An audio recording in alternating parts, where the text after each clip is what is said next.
كثير من الشعب العراقي والحمد لله ترفهت حالهم، ما يحتاج هاي البطاقة التموينية كلفتها 50 60 70 ألف دينار. المواطن يستطيع أن يشتري الحصة التموينية مالته ب 12 ألف دينار من السوق. احنا زيدناها 3000 دينار من أجل أن يتمتع المواطن بقدر أكبر للشراء. ف15 بها 3 زيادة.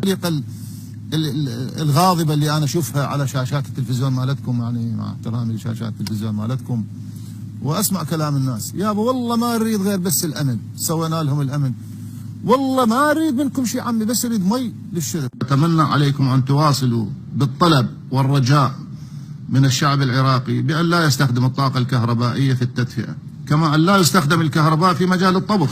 وهنا أطلب من الأخوة المواطنين جميعا أن يضغطوا عملية الاستهلاك في مجال الكهرباء، وأن لا يستخدم الطاقة الكهربائية في مجالات الطبخ والتدفئة وغيرها. أحد السياسيين الذي هو من جهة تحسن رفع الشعارات كثيرا جاءني يوم قال: أنت لم تبق لنا شيئا، كل الشعارات مالتنا حققتها.